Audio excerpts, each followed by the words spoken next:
and welcome to the Fit for Business and Life podcast. The Fit for Business and Life podcast is brought to you in partnership with Sharp Fit for Life and the Business Body Network. Here to help the performance and transforming busy, overweight, overworked, and overwhelmed busy professionals become happier, healthier, and higher achieving, along with all of their team as well. The Fit for Business and Life podcast is all about sharing passion, knowledge, and expertise in business and personal performance from our host, myself, a 30-year change maker in businesses large and small, Martin Sharp, along with some amazing guests, such as today, our amazing guest, Gabriel Flores. So Gabriel Flores helps other small businesses and individuals who want to make an impact in life. So the professionals know how they can get promoted, pivot their career.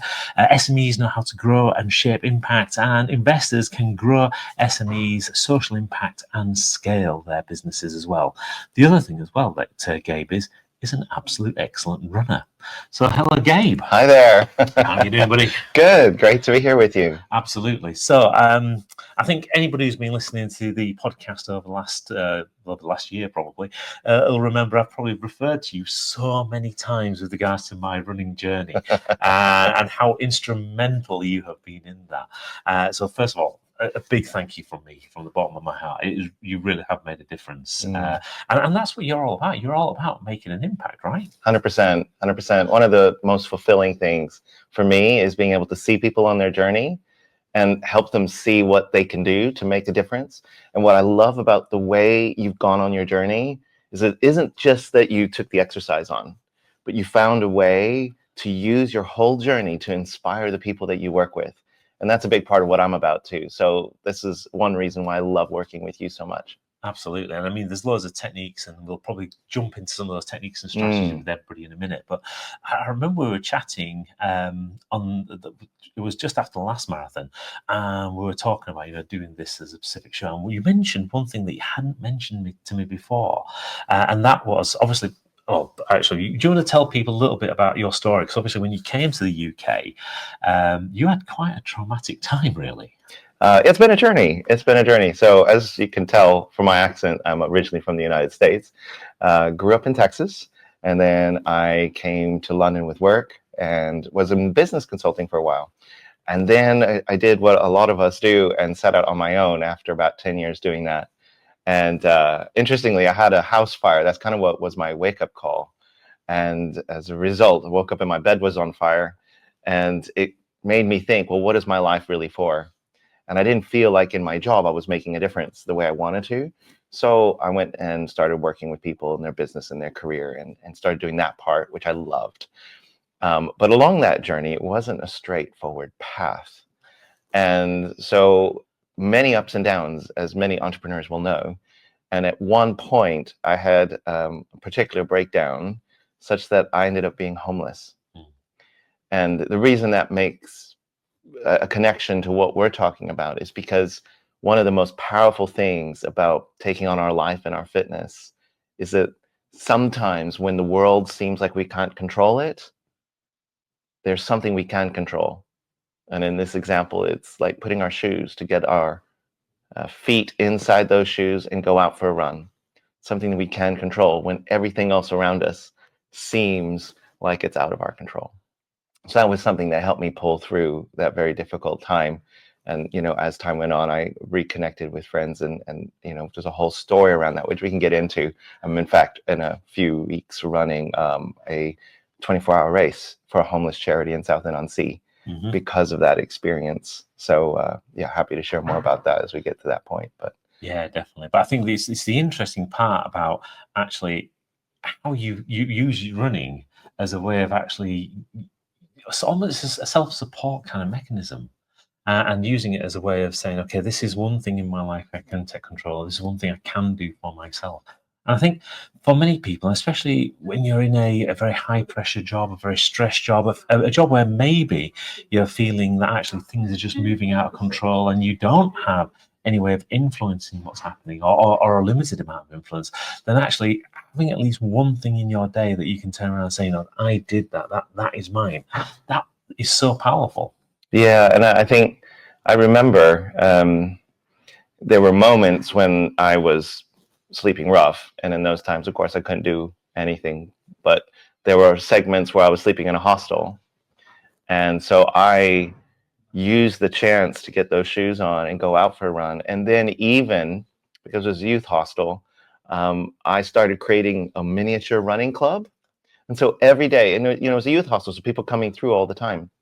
So I took people on a running tour throughout the central London because I was staying near the British Museum. And the thing was, we used fitness as a way to feel connected with other people and with ourselves. And so in those moments, there were times when I felt confident again. I felt like myself at a time when I didn't feel like myself a lot of the time. Yeah. And I can kind of appreciate that. Certainly, after doing the 3 marathons, and as you know, because when things started to go wrong at the Leeds Marathon for me, I mean, the first person I turned to was yourself, and kind of just a quick message, anything you can do, help. And then it was a moment where actually I was feeling like everything was failing. I couldn't get, and those kind of really deep, dark thoughts, those things that kind of want to hold you back and say, no, just go to the side of the road, be fine, go find a first aid, you'll be okay. All those kind of things that say, oh, give in, you'll be all right. It's easy, I think, in some respect, to almost like take that approach, but actually to face those demons and say, no, I'm gonna take that control back. I am going to finish this off. I am going to make that difference. I think one of the things that I found is really helpful, not only in running, but in any area of performance, is when things are not going the way that you want them to go, there's something to remember. And that is whatever you're feeling or whatever's going on is exactly how it's supposed to go. So in a race, as you're describing there at Leeds, for example, when you're feeling horrible, your legs are awful, you're sweating, you're hot, and you have these thoughts, the noise in your head, and you're convinced that this is something wrong here. One of the things we learn is that is actually the normal response for how you're feeling and what you're doing right now. And that is correct. And by owning that this is okay, this is how I'm supposed to feel right now, it reduces the guilt. It gets rid of that, which then allows you to move through that space to the other side. Because no matter how horrible it may seem, you won't feel like that forever. But at the moment, it feels like, oh my God, I'm never going to feel good again for the rest of my life. So, but that moment does pass. If you just remember, it's going to be okay.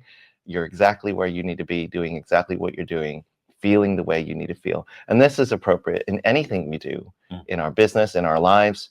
Sometimes there's moments, if you're facing grief or something not going your way, remembering that what you're feeling right now is exactly normal for what you're doing and what you're trying to do. Yeah. I mean, it reminds me of the Winston Churchill quote of, when you're going through hell, don't stop. Keep going. Keep going. As I think, as you kind of put it, just go have more jelly babies, but that's a different one.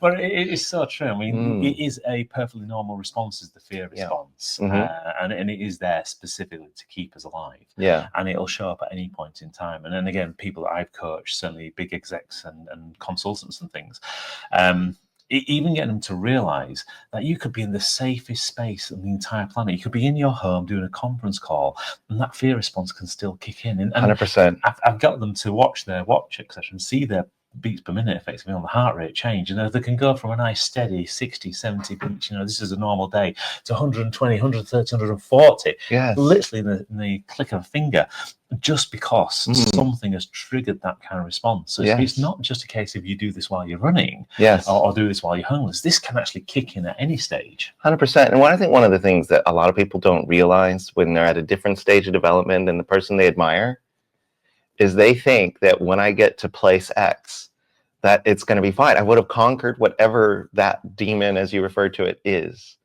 And that isn't how it goes. No matter how experienced you are, the same sensations are there, perhaps on a different subject or a different topic, but every time you stretch yourself, those same familiar experiences are there, right? And what you've been talking about is the resilience we build to being able to adapt to those very familiar but continuing experiences. Yeah, and again, we're thinking back to just what we've been through in the marathons, we can exactly relate that and show how that worked for both of us. Because you've done what, 94 was it marathons we worked out the other day? Yeah, so between ultra marathons and marathons, Yeah. I've done something like 54 ultra marathons, and oh gosh, what is that now? 39 or 40 marathons. And just put this into context, folks. The ultras that he's running are 100+ miles in most cases. So these aren't small distances. And it's a shame they're still only classified as one marathon. It's like you've done 4 marathon distance in your ultra, and it's still only one. That's just unfair. But anyway, that's a different He's topic. referring to the 100 marathon club. If you want to be in the 100 marathon club, each marathon only counts as one. Each ultra marathon only counts as one, no matter how long it is. Absolutely. I think they changed rules on that one. But anyway, back to the topic at hand.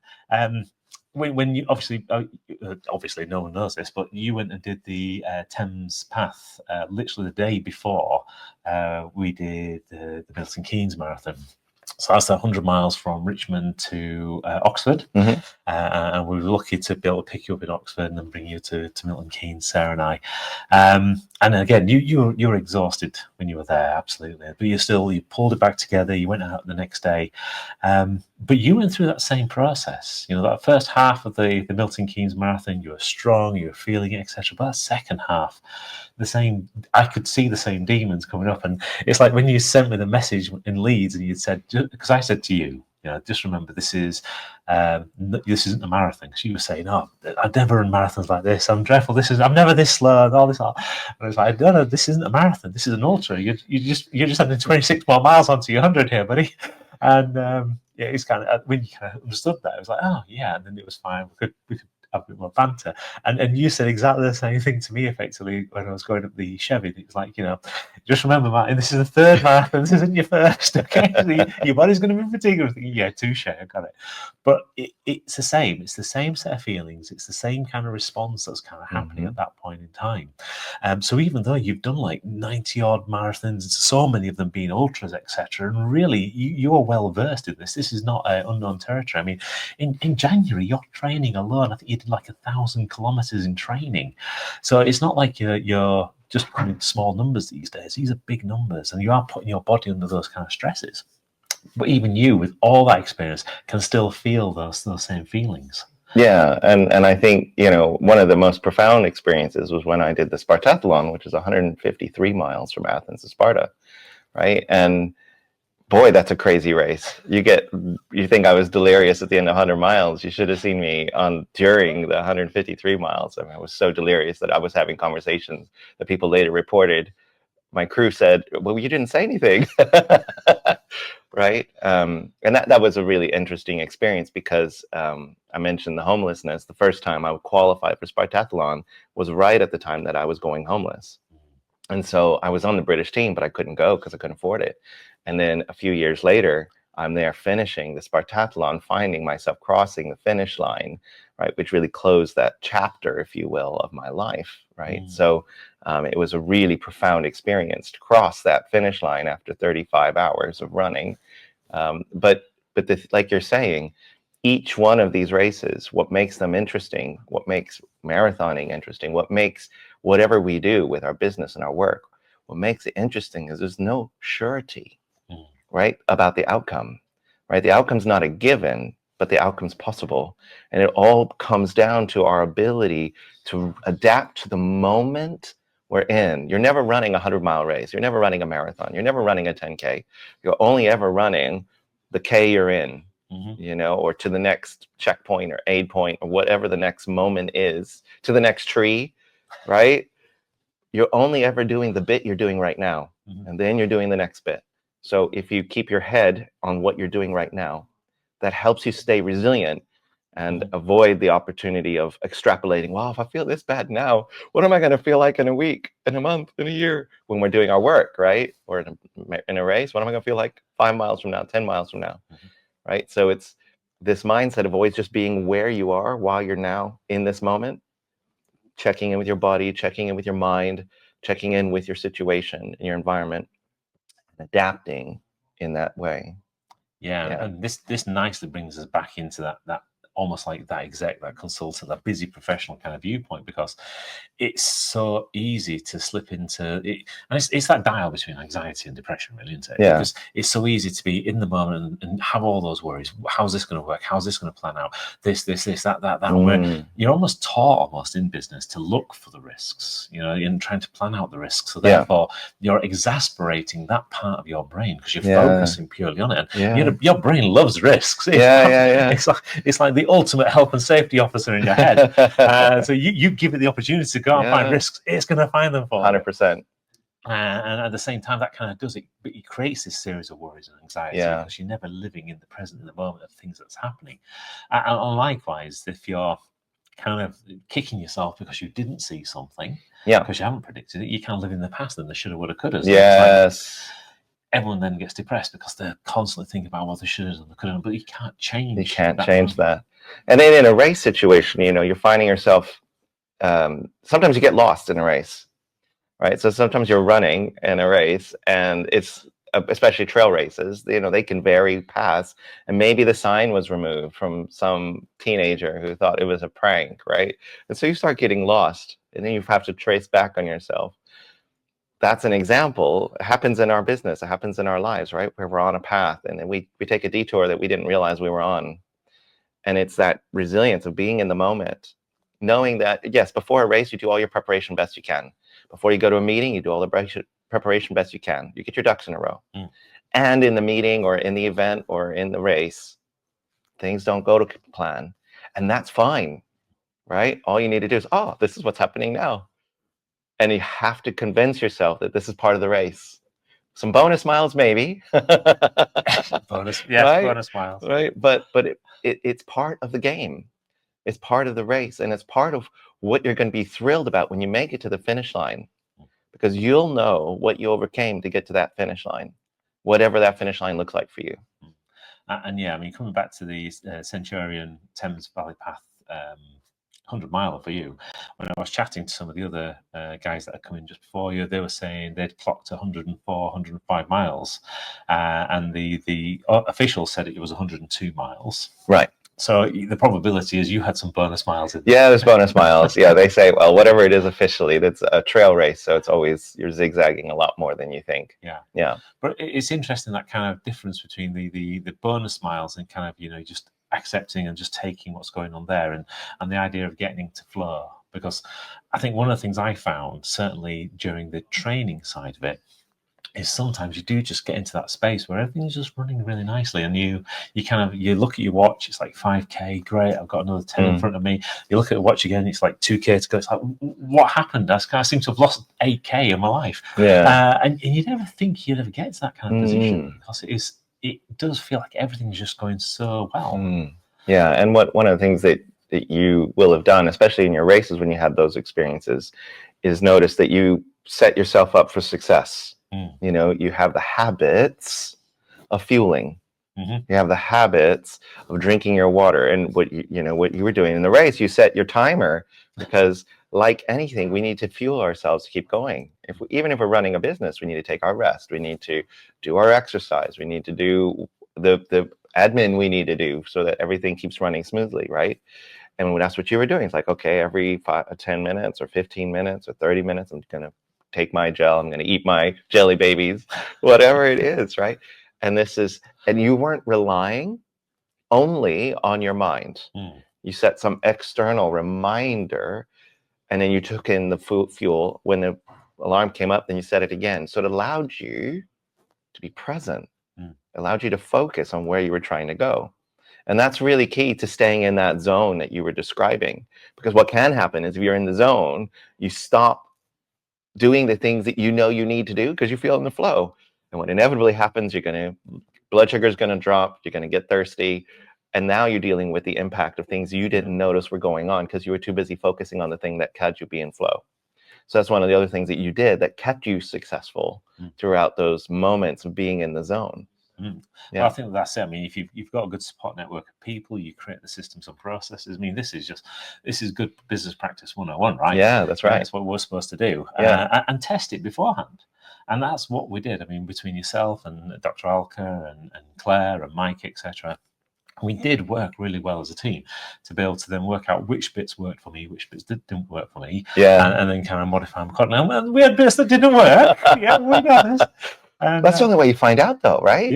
Yeah. I mean, I think sometimes when people come at these sort of things, they think, "Oh, I'm going to take advice. I'm going to, do what other people say," and the input from other people, and like you were doing, you were getting input from different people, so you get multiple perspectives, and then you would experiment, because how it works in your body isn't going to be how it works in other people's body, right?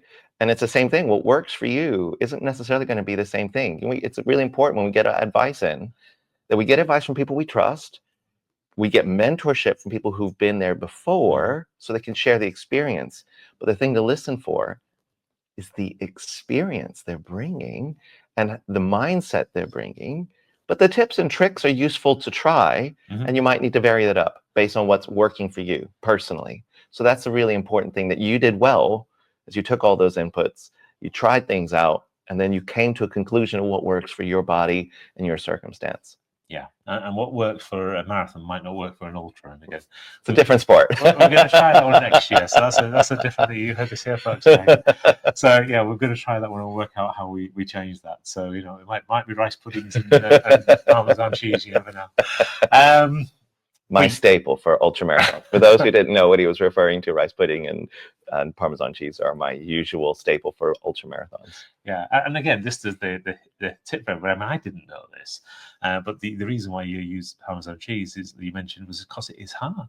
Yeah, you get the extra. It's resilient. One. It's resilient. It's a resilient cheese. Yeah, it's resilient. It doesn't melt. It doesn't get gooey. It stays nice and firm. It's got salts. It's got fat. It's got protein. Of course, for the vegans out there, perhaps it's not ideal for you, but for others, it can be quite a useful source of energy. Yeah, so there's all these things that you just never know because you're not part of that sport, right?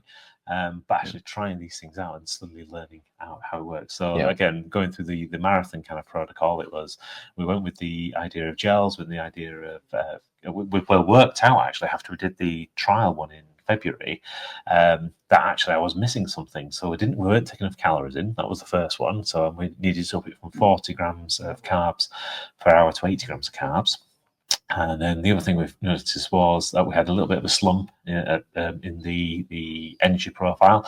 So that was bringing the crisps in. So we brought the salt in as well. So again, that was slower burning than the carbs. Oh, you were eating those salt and vinegar crisps. Oh, I'm trying to get as many as I can for you, buddy. I know you think they've just gone off kind of things.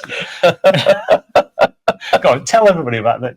What happened when you came to the UK? When I came to the UK, it was brutal because I went to the groceries, and as you go to Sainsbury's, you get this bag of crisps, as you guys call them, chips as we call them back home, and I was so excited, dug into them, and they tasted off.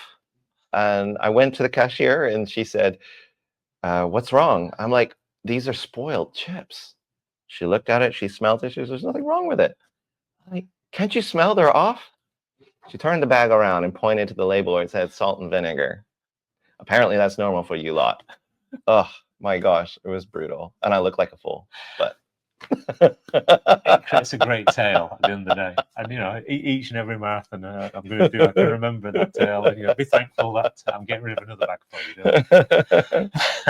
But yeah, so it's learning those kind of things and how your body actually works. So again, that kind of works. And likewise, doing that training and putting that kind of long run in there, we did learn other things. So it wasn't things didn't go well. Yeah, we had the footwear issue, the mixed terrain issue, we had the falling over issue. Yes, and all these kind of things gave us new experiences. Yeah, and then you were managing those experiences, right? So it's like when you trip and fall, I was like, well, how do I manage? How do I distinguish the difference between pain and discomfort? This is one of the really important distinctions. When you practice a lot, you start to learn your body and what is comfortable, what is uncomfortable, and what is painful. And the reason those distinctions are useful, because if you are feeling discomfort, that's normal. That's what you're supposed to feel. That's your body telling you, wow, you're using me right now. But when you go and experience pain, that's not good, right? That means something needs attention.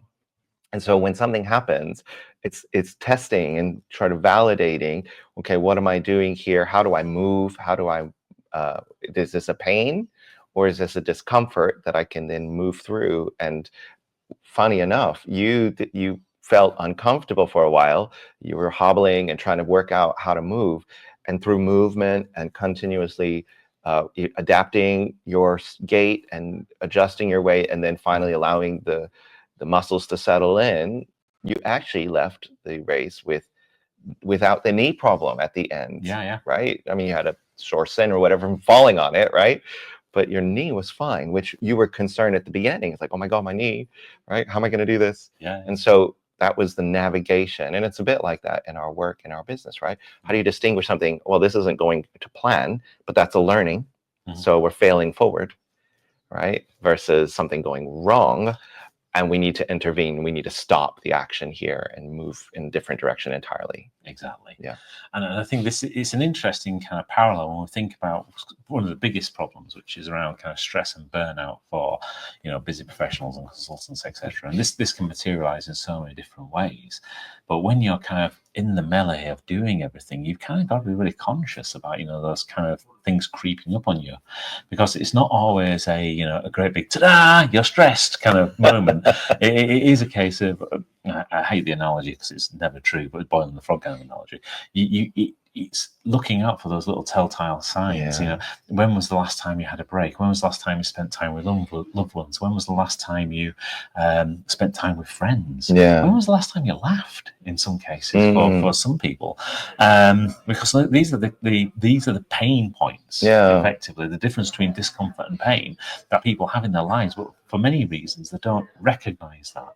Yeah. And they're just in a position where actually it's accepted that, I'm just working hard, but that just working hard maybe for the equivalent of a race that's like a 4-week sprint or an 8-week sprint is different to working hard for 52 weeks or 2 years or 5 years, and you suddenly find yourself in a very odd position. Yeah. One of the things that you did really well is integrating what you're doing so you could be holistic in your approach to life, your approach to your business, and your approach to your exercise, right?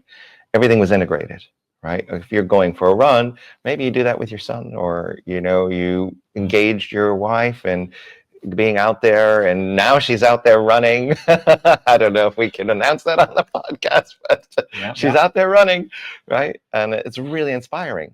But it's because you included everyone, right? You integrated what you were doing in your wellness, you involved others. And it's the same thing in our business, right? Sometimes as business owners, we can get kind of blinkered, however you say it here, on one thing, right? We can just focus on, this is what I'm working on, this is what I'm doing.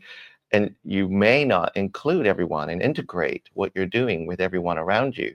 So it's part and parcel rather than step function and all your energy being channeled down this one area by yourself. And that integration is what makes it sustainable, which is what you're talking about. Because a lot of people, they'll do a marathon, for example. Marathons are really big. It sounds like far. And a lot of people do one marathon and that's all they ever do, because that's a horrible experience. But the main reason is because they don't integrate it with their life. They don't make a lifestyle out of doing this type of exercise to better their lives, which is what you're talking about. And so this is the key with anything we're taking on that's new, integrating it as much, and we become as holistic as a human being as we can, that everything links to everything else, instead of the compartmentalizing that sometimes we do. Oh, this is me at work, this is me and my family, and this is me, at the gym, and this is me with my friends down at the pub. We do those different personalities.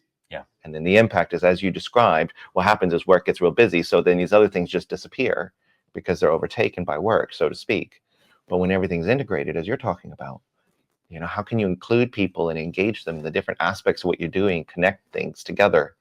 That makes it more sustainable and keeps you resilient for the long haul. Yeah, I think it's a really curious one, because it is that sustainable piece. It's how you make things repeatable, it's sustainable. You can do it over a long period of time. You don't have to then have these kind of bursts of inspiration and motivation, because it just becomes part and parcel of who you are. That's it. And one of the things I find with a lot of people is when they ask the questions, they always ask the questions wrong. It's like, what's the best food I can eat to do blah, or what's the best exercise I can do to do blah, or what's the optimal optimum way I can exercise to be able to do this. Yes. And they say, okay, well, yeah, this is the optimum way. This is the best way of eating, in the round, as advised by science and various other things. However, the best way for you is the one that you can do. Yes. And you can do often, sustainably, and it's one that you enjoy, and you're going to continue to do it. If you turn around to somebody and say, yeah, I'm going to put you on chicken, rice, and kale for the rest of your life, I'm pretty sure that most people would absolutely hate it. I'll tell them, you got to go for 3 runs a week, and you got to do this, you got to do that. That might be the best way of getting the optimum for their body. Right. But actually, is it sustainable? Is it something? 100%. If you give somebody running who hates running, they're not going to be able to do it. Huh? And part of what you did, because you accounted yourself as a non-runner before, that didn't love running, but what changed was you took it little by little as well. Right? You graduated, and you weren't hard on yourself. Oh, well, I can only do X. And you surround yourself with people to support you that didn't make it a thing that you however far you got or whatever achievements you were getting, you were being validated and supported, because every step counts. Right? And this is really important, I think, and that's what led to your success.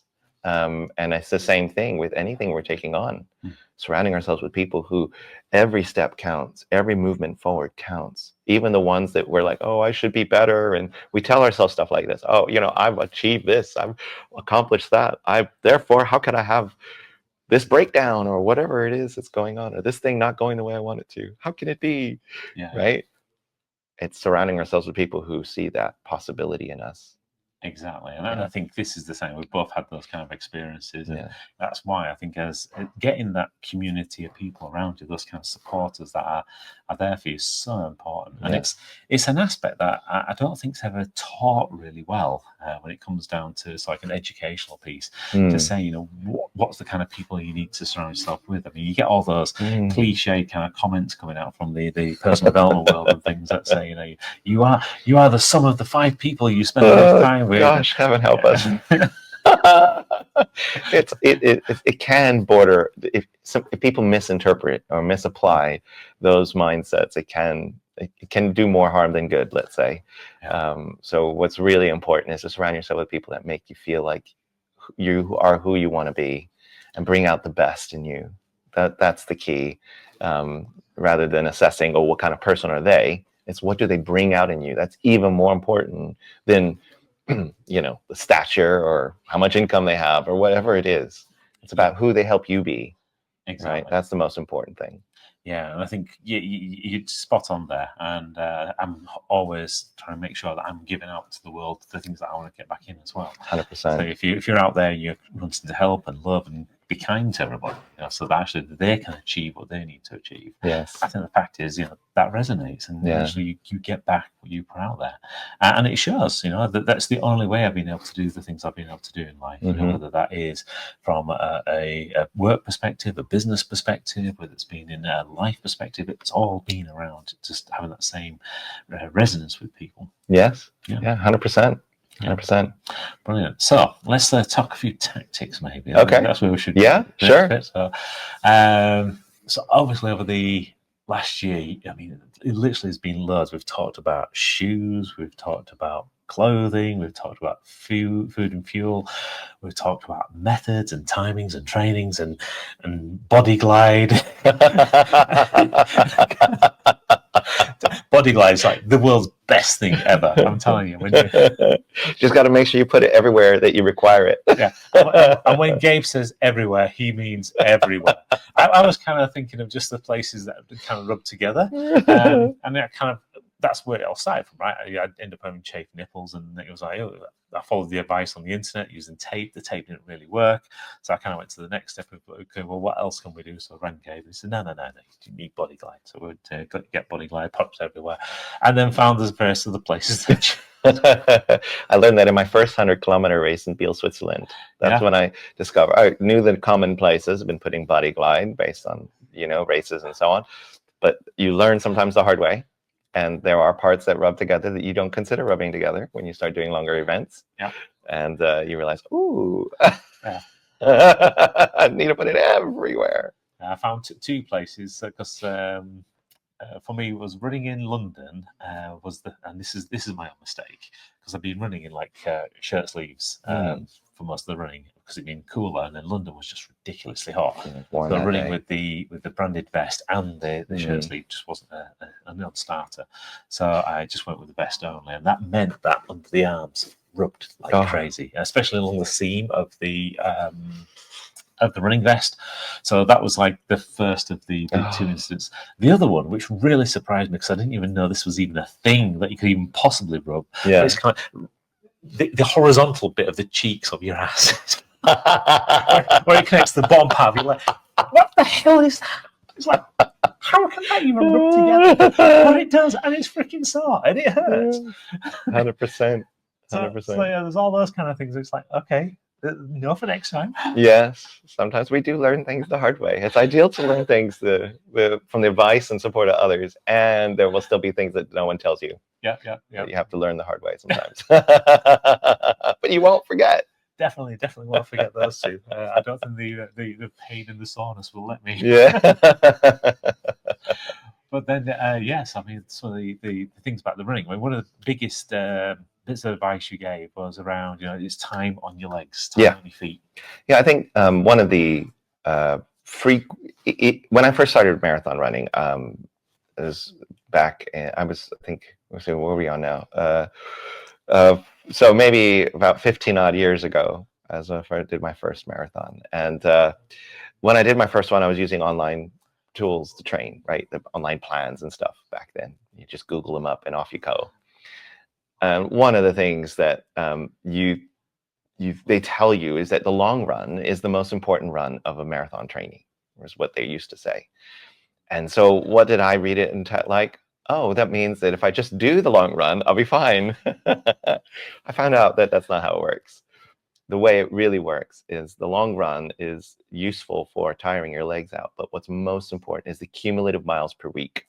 So if you're training for a marathon, what matters more is doing 40, 50 miles a week versus any particular long run. In fact, your long runs, generally 16 miles can be long enough to do a long run if they're on tired legs, right? So the key is to do 6 runs a week usually, so that your legs are tired. And after you're doing your longest run, whatever that is, it could be up to 20 miles if you want, but make sure you run the next day. You want to practice the tired legs so that late in the race, the familiar of heavy legs is, the feeling of heavy legs is familiar. Yeah, the familiar heavy legs, I think, would probably be the right way around. And yeah, cause, again, I did like you did. And this time I did an app. Yeah. As you know, I went with the Nike Running Club app, used that as a way of being able to track the training and have a training plan behind it, which was good because it kind of had the long running, obviously, the shorter runs, the common recovery runs, and the speed runs. So obviously we did a speed run together. You said, "Oh, it's the first time I've done a speed run in 8 years." Yeah. So that was an interesting training experience again. But it kind of makes a difference. And one thing I'd started doing before we were having a conversation, I was doing a long run and giving myself a rest day. Right. Whereas actually what I've been doing ever since we had that conversation is I would do the long run after doing like a 5K the previous day, and then doing a recovery run the day after. Yeah. So I'd kind of like sandwich it in between. So I'd be tired going into it, I'd be tired coming out of it, but I would still keep the legs kind of moving. That's it. And what helps in recovery, it's called active recovery, right? And it allows your body to do the adaptations, the physiological adaptation it needs to do these longer runs. And as you said earlier, the time on your feet is what makes the biggest difference. Because as you do longer races, again, it's not about any individual run, it's the cumulative miles per week that ends up mattering. So whatever distances you're trying to go, if you're going to ultra marathon, same principles apply. You might do a little bit longer, a little bit more running, but it's the same difference. Yeah. So it's yes, and again, that back to that kind of 16-mile limit again, it was quite interesting. So that 16-mile almost feels arbitrary. But I think more that I've kind of learned how my body works specifically, and again, I've read more around it and understand a little bit more. I think this is generally how most people's bodies.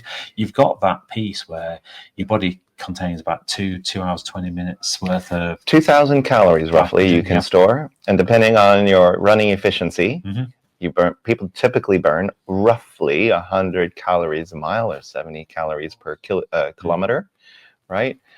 give or take. I mean, taller man like you will probably burn a few more calories, and people who are, maybe slighter build will maybe burn less. But that's the rule of thumb. And these, of course, are active calories. So you need to replace them, right? But that's why people hit the wall, so to speak, in a marathon between 16 and 22, because that's when they're run out of the glycogen in their muscles. That's the sugar fuel for what they're doing. So what you're doing when you're doing the long training is you're training your body to metabolize fat as a fuel source.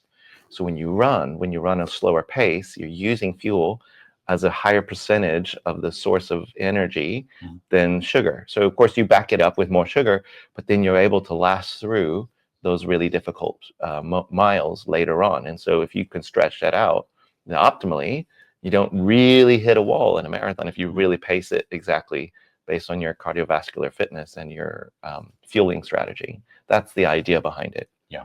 And so that's why the 16 miles is usually where people start running out of glycogen. Yeah. So it was really interesting kind of looking at the science behind that and why that kind of works the way it does. And you just put it there beautifully, which is obviously. And the reason 16 miles can be long enough in the long run, as we just said, you run out of juice, is if you've sandwiched it, like you said, between a run the day before and then do more running the day after. You're running on empty legs. So your body has to do the metabolizing of the fat before it's really totally replenished. It's stored glycogen, and that's training your body to do what it needs to do in a long distance race. Yeah, perfect. So again, these little kind of nuggets that you gave me right at the beginning, and then I've kind of learned more about it as we've kind of gone on, be absolutely just been perfect. And it kind of also, it's when we started looking at the fueling strategies.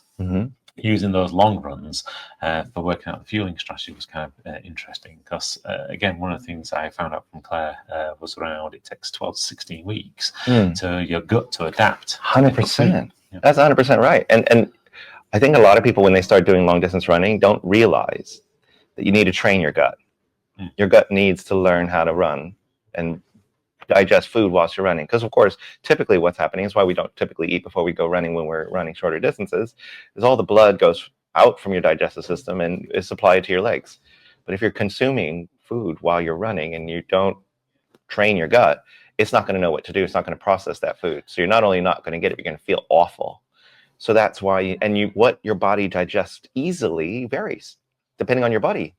And that's why you experiment on these long runs with different foods to see how your stomach responds to it and figure out what works for you and what you can utilize and what you can't. Yeah, and I remember those first few runs. It was very uncomfortable. It's just like feels like you've got a brick in your stomach, kind of bounce up and down, and almost feels like you're getting bruised by it.